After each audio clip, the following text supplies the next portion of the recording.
Maggie to the rescue! Hey everybody! I thought I'd do something a little bit different today. As you can see, Maggie is standing on this craft box or toolbox, whatever you call it, and I just thought I would go over the supplies that I have nearby when I'm doing doll restorations. I definitely have lots of other supplies all over the place, but I do like to keep these particular supplies close by. Thank you, Maggie. You can have a seat. And I just thought it would be a really great conversation starter, and that I would love to hear in the comments what you all have as your sort of staple items that you use to restore dolls. And you can see I have my cord for restringing dolls. That's actually, I keep separate. And wires, I have all sorts of kinds of wires. And you've seen that I use my fabric softener for hair, if you've seen my other videos, and human hair conditioner, my sewing scissors, which I always keep separately just for fabric. And I'm going to put Maggie down here, give her a little view here. And so this case, I don't even know who made it, but I really like the fact that it has these separate compartments up here and then one on top, and that I can carry it. So I'll just show you what's in this compartment and this one. I got these little claw clamps recently. If you saw one of my most recent videos, you'll see that I use these just to hold hair up while I'm styling. And then I have a larger one, so if I have a larger doll and want to twist her hair up out of the way while I'm just trimming the ends or something, these are very convenient. And I love using these tongue depressors or popsicle sticks or craft sticks, whatever you call them. These are great for stirring glue and different little formulas. I do something with cornstarch that I'll talk about in a minute because I have cornstarch in here. And this is my lens cleaner. Actually, I might need to clean it right now, so this is what I do. So that's really just for my videos. This is for my videos, for my lips. And then my Barbie brush. This is great. It's turned out to be such a good tool. Who knew? But I really like that the bristles are in a straight line. They're really nice and stiff, and it's plastic, so it doesn't harm the hair. It's made for brushing doll hair, so that's been great. My first layer, I think, let's see, can you see? Maybe I should change the camera angle. Okay, so now you can probably see a little bit better. So one of the first things, this is just where I keep my combs, except for my little brush that was in the other compartment. So this is my wide tooth comb that I always start with doll hair at the ends and work towards the head, and then I graduate to a little bit less wide and then go to the smallest. And I love using toothbrushes. I'm sure everybody has these in their kit as well. So I both use these to scrub doll bodies as well as sometimes comb their hair. This one's a really soft bristle brush. This one's a medium. And then I have my scissors that I have cut mini doll hair with. And what else is in here? I thought I saw one other thing. Oh yeah, and my little sewing scissors. These are wonderful, the little stork scissors. And you know, when you're working with small things, these are just great. And then I have this medical grade tape that I've talked about in other videos. This one I used for the Barbie jacket that had crumbles all over it, and I just used it to pick up the crumbles. So that can be used for other things as well. And the other thing that I like to use this medical grade tape for, since it's made to not harm skin, I use it to tape pates down onto bisque dolls. So what else do I have in here? Oh yes, magnifying glasses. These are really important. If you just saw the little tiny bisque doll that I worked on, you can have perfectly good sight, but when you're working on a small project, putting on the magnifying glasses can really help a lot. And I have my tape measure that my good friend Marion gave me. I love this. It retracts so easily, and I use this to measure dolls to tell you what size they are, as well as for, you know, sewing projects.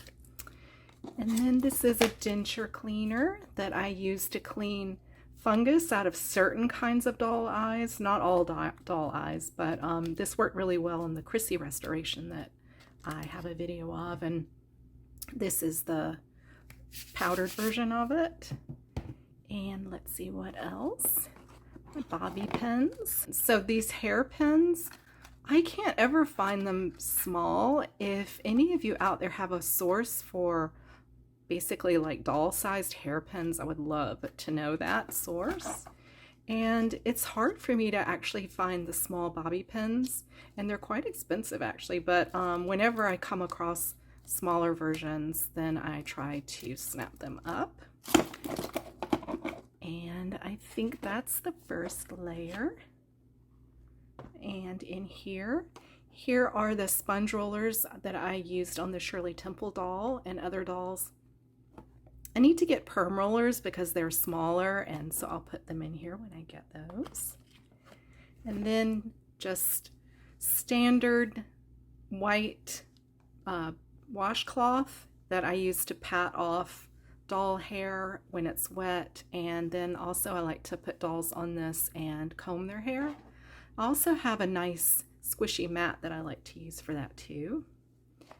And then this is a little tool that I actually haven't used yet, but I thought it would be great. It's so soft on this end, and then it has a little bit of traction here that would be good for scrubbing a doll body. I'll be trying that soon. And I see my sponges.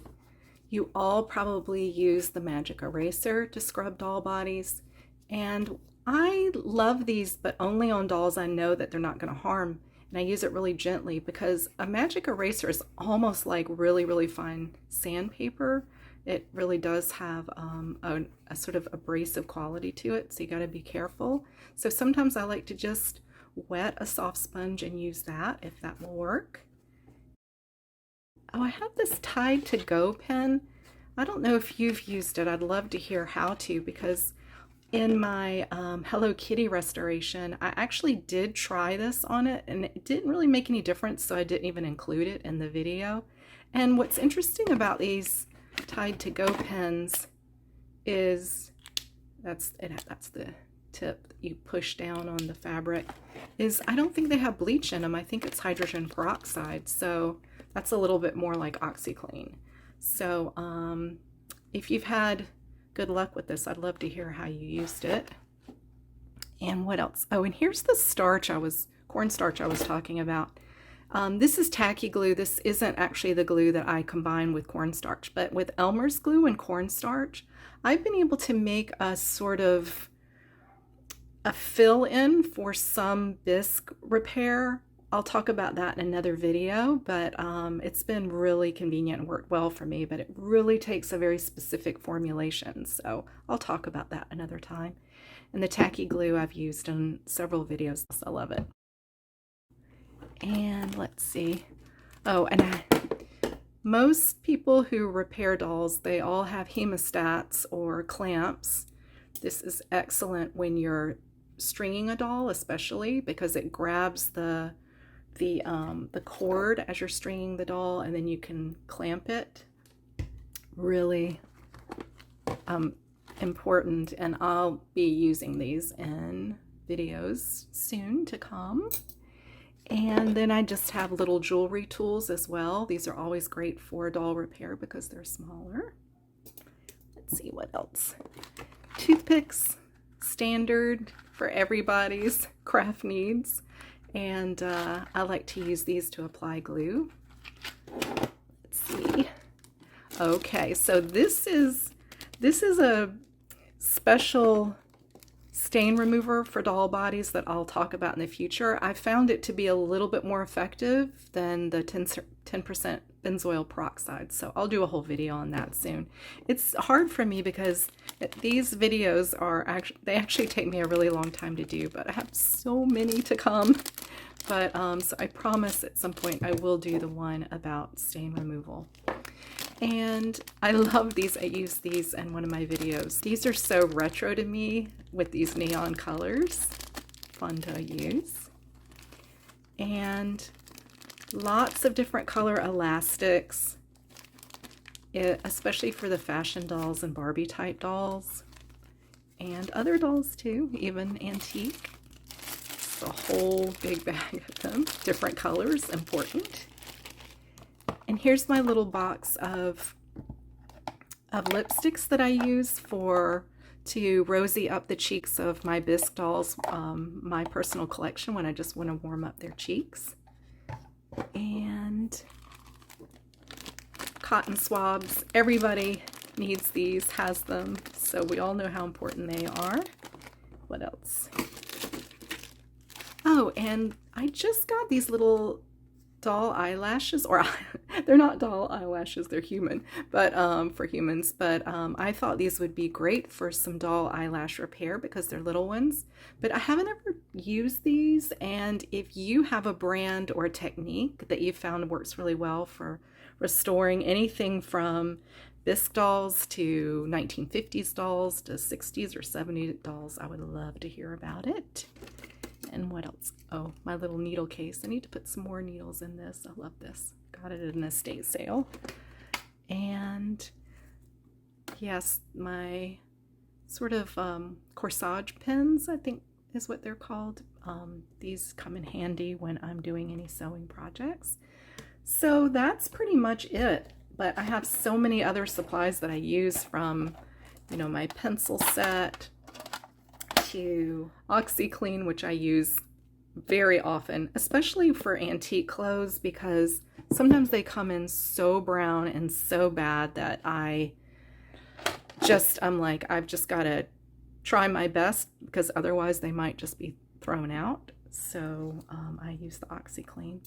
So I'm going to put everything back, and then I'm going to talk a little bit more.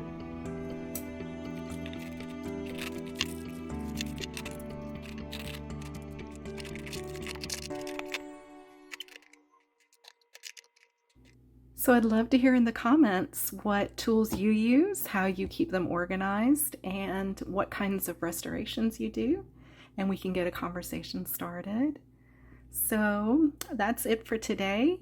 Some restorations to come. Thanks, everybody. Bye. Like and subscribe. Thank you.